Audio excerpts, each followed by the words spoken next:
Hikmah yang ke-100 berapa ini? 117. As-salatu, salat. Mahallul munajati wa ma'dinul musafati. Tattasi'u fiha mayadinul asrari wa tushriku fiha syawarikul anwari. Alima wujud ad-dha'fi minka faqallala a'dadaha wa alima ihtiyajaka ila fadlihi fakaththara amdadaha. As-salatu, salat. Kemarin juga dibahas masalah salat.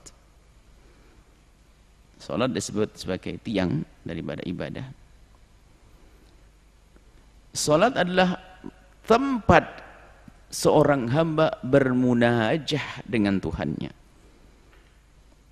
Munajat dengan Allah bisa dalam keadaan apa saja. Cuman salat punya kekhususan. Dan kalimat munajah ini wazan mufa'alah. Mufa'alah itu saling, bukan sekedar kita nunaji Rabbana, akan tapi ada dari Allah kepada kita.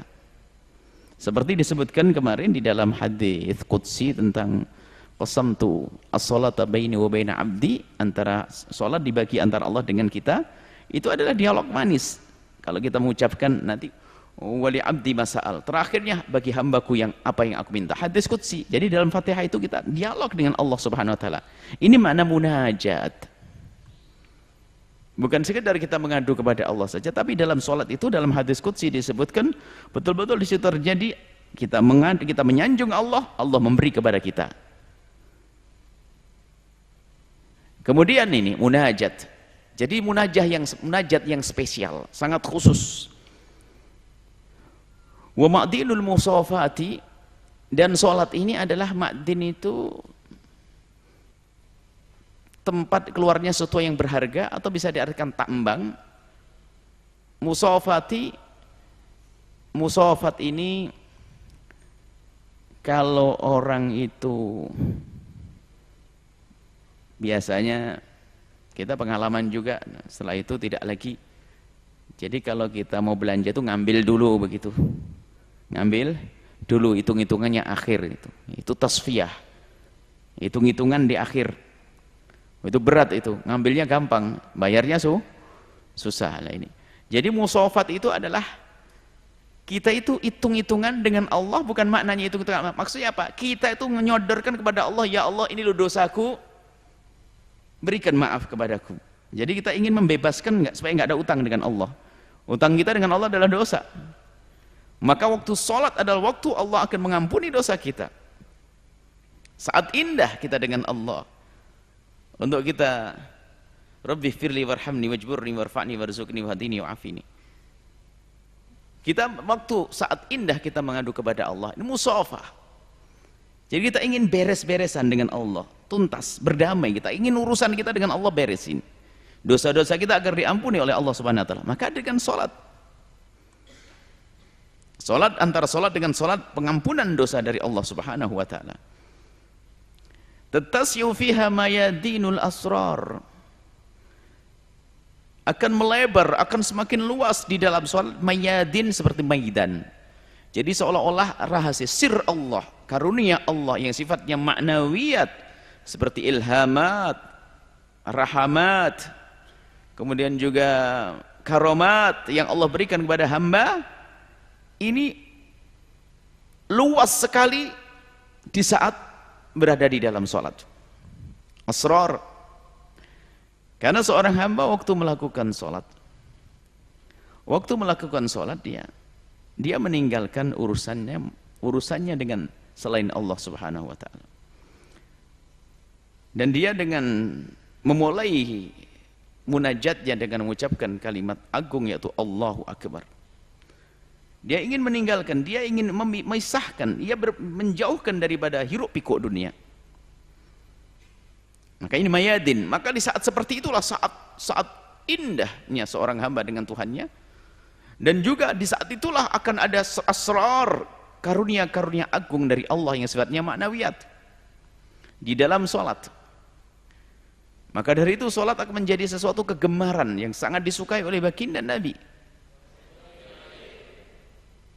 Menjadi penyejuk hati Nabi, kesenangan, hiburan Nabi adalah sholat. Dan para kekasih-kekasih Allah pun demikian, mereka merasakan lezatnya tengah malam di saat bermunajat kepada Allah dengan melakukan sholat. Maka dengan sholat inilah ada asrar rabbaniyah, karunia-karunia Allah yang sifatnya maknawiyat tadi akan diberikan dengan sholat.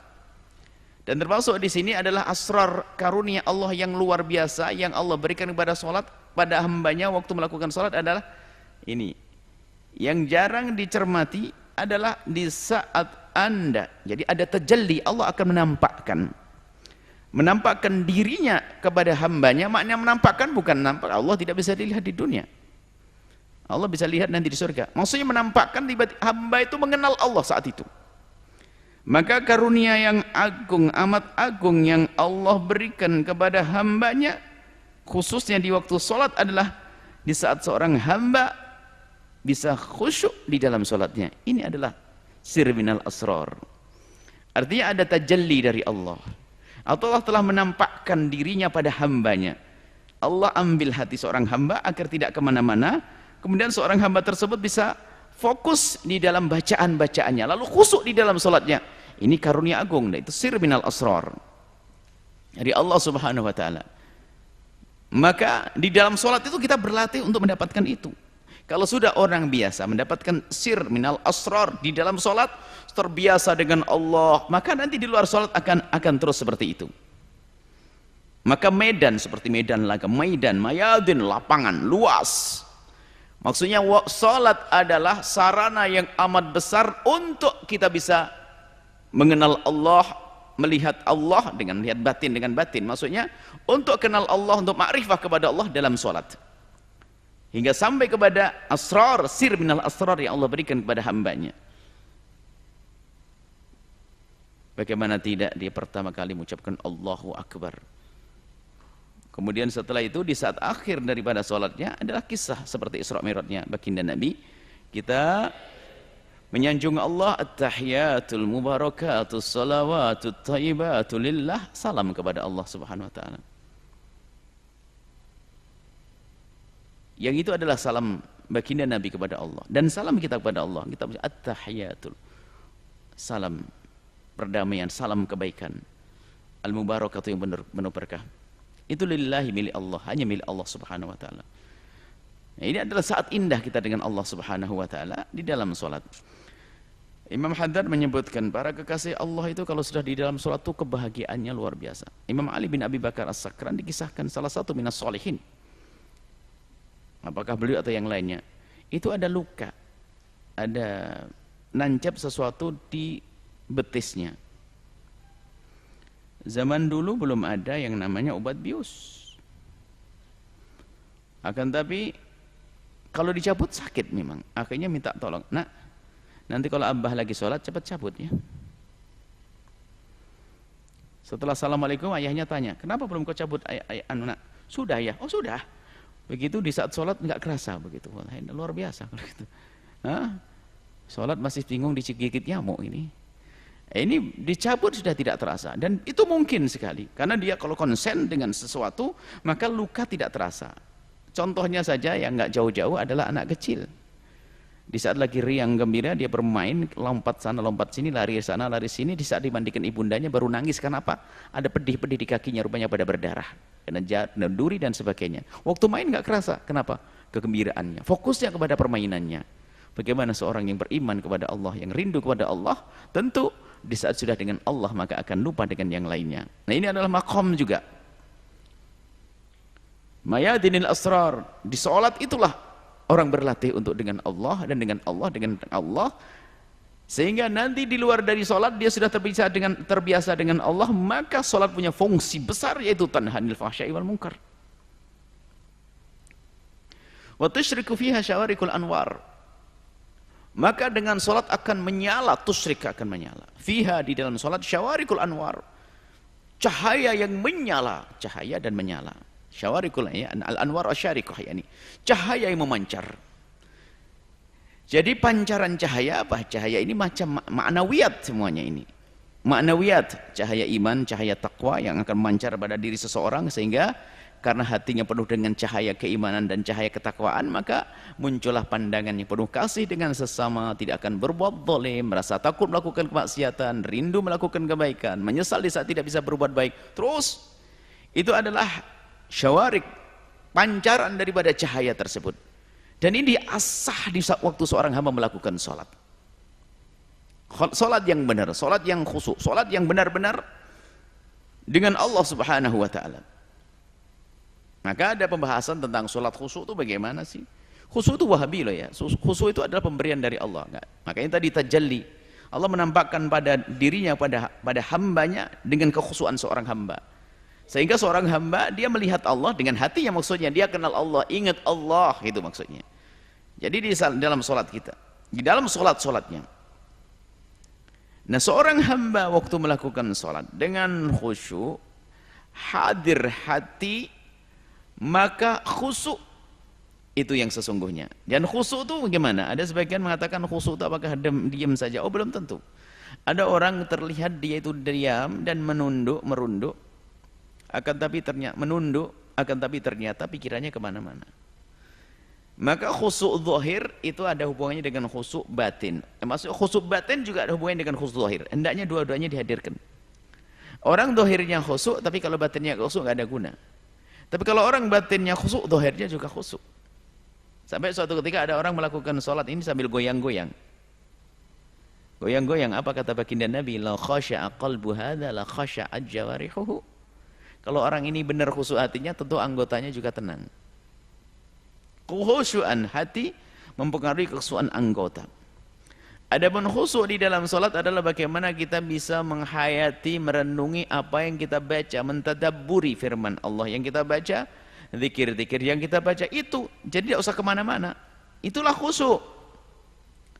Mulai dari mengucapkan Allahu Akbar kabira walhamdulillah katsira, terus subhana rabbil azim, sampai Rabbi firli warhamni wajburni warfa'ni, terus itu ikuti itu makna daripada bacaan-bacaan tersebut. Yang dibaca tentang surga, ingat neraka, yang enggak khusyuk. Maka belajar khusyuk itu adalah belajar bagaimana kita mentadabburi apa yang kita baca dari Al-Fatihah, ayat-ayat yang kita baca, ikuti semuanya. Nanti disitulah Allah akan kirim ketenangan. Sampai Imam Haddad rahimahullah memberikan tip bagaimana bagi orang yang belum bisa khusyuk, mulailah dari khususnya yang ajam, yang belum tahu maknanya. Paling tidak kita batasi pikiran kita agar tidak kemana-mana. Maka waktu kita melakukan sholat, ikuti lafad-lafad, bayangkan lafad-lafad dalam sholat kita, supaya pikiran kita nggak kemana-mana. Mungkin kalau tanya makna belum bisa, karena kita tidak ngerti bahasa Arab barangkali. Akan tapi agar pikiran nggak kemana-mana, bagaimana? Baca lafadnya alhamdulillahi rabbil alamin. Paling tidak dari situ dulu, membatasi agar pikiran kita nggak kemana-mana. Ini alima wujud ad-dha'fi minka, Allah tahu kita lemah.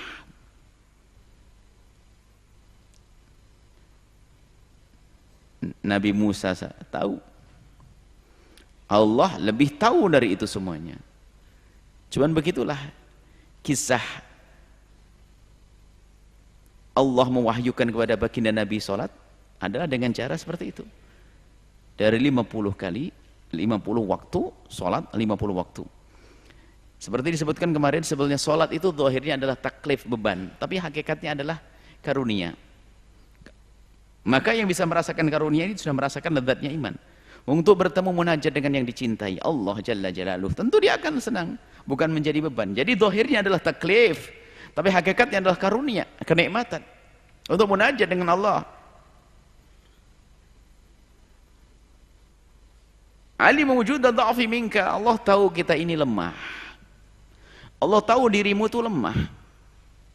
Sehingga itulah termasuk bentuk kasih sayang Sayyidina Musa alaihissalam mengingatkan baginda Nabi, umatmu itu lemah, kecil, nggak mampu dengan 50 waktu, minta kurang. dikurangi. Maka wa alima wujudad dha'fi minka, Allah tahu adanya kelemahan padamu, faqallala a'dadaha, akhirnya dikurangi wajiban salat dari 50 waktu menjadi 5 waktu. Wa alima ihtiyajaka ila fadlihi, dan Allah juga sangat maha tahu bahwasanya kamu punya hajat kepada karunia Allah, pahala dari Allah. Maka fakaththara amdadaha, maka Allah perbanyak amdad. Amdad dari madad. Madad itu adalah pemberian yang sifatnya maknawiyat, termasuk diantara adalah pahala, karamah, iman, senang ibadah, menyesal dari dosa, itu adalah amdad. Cuman dihubungkan dengan sholat ini. Sholat itu lihat, dari 50 waktu menjadi 5, tapi kerjanya 5, tapi keutamanya tetap seperti 50 waktu, nggak dikurangi oleh Allah Subhanahu wa Ta'ala. Itu termasuk karunia agung yang Allah berikan kepada umat baginda Nabi Muhammad sallallahu alaihi wasallam. Salatnya menjadi 5 waktu dari 50 waktu, tapi keagungan daripada pahala dan yang lainnya tetap tidak dikurangi oleh Allah Subhanahu wa Ta'ala. Itulah makna wa alimah tiyajaka ila fadlihi, Allah tahu begitu memerlukannya engkau kepada karunia Allah, maka Allah perbanyak pahala-pahalanya, amdadnya, madadnya Allah perbanyak, biarpun pekerjaannya adalah tidak banyak. Ini termasuk keistimewaan daripada umat baginda Nabi sallallahu alaihi wasallam. Secara umur adalah tidak seperti umat terdahulu. Nabi Nuh punya umat umurnya 1000 tahun. Jadi kalau ada orang meninggal umur 250 tahun, mati muda. Tapi umat baginda Nabi hanya 65, 60 sampai 70. Bonus sampai 90, 100 oke lah. Tapi nggak sampai 1000 tahun. Akan tapi ketahuilah bahwa semuanya daripada amalan-amalan yang dilakukan, mulai daripada sholat seperti 50 waktu, sholatnya 5 waktu dalam sehari. Puasa bagaimana di bulan Ramadan, Allah beri Lailatul Qadar, dan seterusnya. Jadi begitulah Allah yang Maha Kasih memuliakan baginda Nabi dengan memberikan kepada umat beliau adalah pahala yang berlipat ganda, pahala yang banyak, ada amdadnya yang banyak. Ini di dalam sholat ada banyak pelajaran-pelajaran. Maka dari itu mari kita belajar sholat. Sehingga di dalam sholat sendiri adalah satu amalan yang tidak boleh ditinggalkan oleh siapapun selagi masih ada akal. Karena begitu agungnya. Karena bagaimana? Karena saat itu adalah dia dengan Allah. Sehingga tidak ada orang boleh meninggalkan sholat. Dalam keadaan apapun selagi akal masih ada. Tidak bisa berdiri dengan duduk. Nggak bisa duduk baring-baring telentang. Nggak bisa telentang dengan cara apa saja. Nggak bisa menjalankan atau berisyarat dengan kepalanya, dengan matanya. Kalau sudah nggak bisa, menjalankan sholat dengan hatinya. Nggak ada istilah meninggalkan sholat. Kalau sudah menjalankan sholat dengan hatinya, membatin sholat, nggak bisa ya disolatin, dia mati dia. Baik, sholat. Maka bagi yang meninggalkan sholat, karena sholat itu adalah saat indah dengan Allah, dihukum besar. Yang tidak melakukan sholat karena malas-malasan, dipenggal lehernya dalam hati kita Imam Syafi'i dan Jumhur. Dipenggal lehernya tapi dianggap sebagai seorang muslim, tapi dikubur, dan pasti dikubur di kaum muslimin. Kalau dia meyakini wajibnya sholat, cuman dia malas-malasan. Tapi menurut mazhab Imam Ahmad bin Hanbal, biarpun malas, dipenggal lehernya sebagai seorang murtad. Ini perbedaan kita dengan mazhab Imam Ahmad bin Hanbal. Artinya bahwasanya, biarpun mazhab Imam Syafi'i hukumannya berat, kenapa? Jangan sampai dia jauh dari Allah. Dan jangan dianggap seram. Oh tidak, proses pemenggalan leher pun bukan langsung dipenggal begitu, ada namanya istitab. Jadi dari hakim memerintahkan orang yang bijak, punya tutur kata yang lembut, kemudian dia punya wibawa, punya untuk menasihati orang yang lagi tidak sholat tersebut sebelum dipenggal lehernya. Diingatkan, sholatlah takut kepada Allah. Kalau belum mau, peringatan terakhir adalah pedang sudah di atas lehernya. Ini kalau kamu masih tidak sholat, ini jatuh di lehermu. Lah kalau sudah nggak mau, ya memang pengen mati dia, ya biarin mati. Jadi bukan langsung digambarkan oleh orang-orang di luar Islam bahwasanya, oh nggak sholat penggal leher, mau penggal leher, oh nggak, ada prosesnya istitab. Seorang hakim yang memenggal tanpa istitab dosa, dia athim, biarpun tidak dihad, tidak dikisos, karena ada syubhat di dalamnya. Jadi maka jangan sampai ada yang meninggalkan sholat. Kemudian ada tambahan lagi dari ini. Kalau ada orang meninggalkan seorang, kalau ada orang tidak bisa sholat, itu yang salah gurunya. Percaya. Sholat mudah, nggak ada orang tidak bisa sholat dalam keadaan apapun, tidak ada yang tidak bisa sholat. Nggak ada air boleh tayamum. Bahkan di saat tidak ada air, tidak ada tayamum, ada sholat faqidu tahuraini, nanti disebut juga insya Allah. Sholat, melakukan sholat dengan cara yang bisa. Nggak ada istilah orang tidak bisa sholat. Kalau ada orang tidak bisa sholat, yang salah gurunya. Nanti insya Allah sebentar ini kita sudah masuk di bab fikihnya, bab sholat nanti kita peringan. Kita berjelas permudah sholat. Jadi jangan sampai ada di antara kita meninggalkan sholat. Dan sholat ini berat kecuali oleh orang-orang yang dipilih oleh Allah. Padahal sholat itu kalau secara zahir mana kerjaan berat? Mana kerjaan berat? Tapi berat di makna. Tidak bisa sholat kecuali orang yang dipilih oleh Allah. Makanya biarpun orang keker, gagah perkasa, bisa mengangkat semen 50 kilo berjam-jam, belum tentu bisa melakukan, belum tentu bisa berdiri melakukan sholat 4 rakaat 2 menit. Padahal kalau kita pikirkan sholat sangat mudah, ringan. Seorang suruh berdiri tidak menjinjing apapun di tangannya, tidak diletakkan apapun di atas kepalanya, dia suruh begitu, tapi belum tentu bisa. Kenapa? Sholat ini pilihan Allah. Kalau ada orang sudah tidak melakukan sholat, na'udzubillah, bencana bagi orang yang ada di kiri kanannya. Maka jangan mau tinggal bersama orang yang tidak sholat. Kenapa? Murka Allah bisa saja diturunkan saat itu dan Anda di dalamnya. Jangan sampai rumah kita ada yang tidak sholat. Termasuk di antara yang sering orang lupa dalam hal sholat adalah di kalangan ahli juru dakwah sekalipun. Bangun masjid membiarkan tukangnya tidak sholat, na'udzubillah. Bangun pondok tukangnya tidak sholat, oh na'udzubillah. Tukangnya masuk neraka, nggak terima, ya Allah aku dibiarkan sama kiai itu, masuk neraka sama kiainya. Nah ini jarang diperhatikan. Makanya jangan sampai ada satu tukang di tempat ini tidak sholat. Kenapa? Bisa saja menyeret kita ke neraka. Undang-undang untuk menjadikan mereka mulia itu harus ditegakkan. Orang di luar Islam membuka toko besar, toko serba, dengan syarat melanggar Allah, ada yang mau kok. Ada sebuah toko serba dengan syarat melanggar Allah. Semua karyawatinya harus melepas kerudungnya. Semua karyawatinya harus melepas kerudungnya. Berbondong-bondong. Bagaimana kita orang beriman membuat peraturan yang sesuai dengan syariat Allah kalau tidak berani? Ayo, mana iman kita? Sholat. Suruh sholat. Diberi waktu untuk sholat. Infak waktu kita untuk mereka. Sholat. Himbau untuk sholat. Kalau mereka biasa sholat, dia akan nyaman bekerja di tempat tersebut. Kenapa? Diam-diam hatinya menjadi sejuk. Kalau mereka tidak sholat, dia gersang, semakin jahat, kita dirugikan juga. Dan ternyata di akhirat kita juga rugi. Ini yang sering dilupakan. Bangun masjid, tapi yang kerja tidak sholat. Untuk apa ya kiai, ya ustadz, kan begitu. Untuk sholat masjid. Ini yang kerja tidak sholat. Memang dia bukan umat Nabi Muhammad SAW. Ini permasalahan yang kita sering lupa. Kita lupa, kita melihat ke depannya, tapi saat seolah-olah yang di hadapannya ini nggak perlu lagi diseru. Pembantu tidak sholat. Karyawan 2 saja tidak sholat. Bagaimana punya 1000 karyawan? Akan ditanya oleh Allah Subhanahu Wa Taala. Tapi alangkah indahnya Anda, insya Allah punya karyawan 1000 ahli sholat semuanya. Wanitanya menutup aurat semuanya. Oh, pahala mengalir kepada Anda. Ini masalah sholat, maka jangan sampai ada orang tidak sholat di rumah Anda. Yang bekerja kepada Anda, pertanyaannya adalah sholat atau tidak. Kalau tidak sholat, cari yang lainnya. Pernah dulu, pembangunan pondok ini adalah, ya karena kita baru merintis itu, mencari orang sholat susah. Tukangnya sholat, keneknya tidak sholat. Berhenti lagi, pusing. Sampai kita mendatangkan dari kota lain, 5 orang untuk ya sholat semuanya. Janji sholat semua, alhamdulillah 5 orang. Akhirnya suatu ketika, ada tambahan ini, ada orang membantu, ingin membangunkan antara masjid dengan pondok ini pertama. Kita hanya nyuruh, saya itu pusing, cari tukang 5 saja yang sholat susah. Bagaimana kalau harus datangkan 60 tukang? Waktu itu 70 atau 60 tukang. Akhirnya kita berpikir, sudah tidak apa-apa, bangun tapi dengan syarat. Yang bekerja harus sholat semuanya. Kita hanya menyampaikan pada yang membangun saja. Kalau tidak sholat, jangan bangun. Subhanallah, hari pertama mereka datang, peraturan ini rupanya dilaksanakan. Kita melihat di situ. Tukang pada sholat semuanya. Semula kita mikir, ya Allah, Pak, tukang ahli neraka semuanya. Kan kasihan tukang ahli neraka. Ternyata setelah berubah pikiran, tukang ahli surga banyak. Disuruh sholat senang semuanya.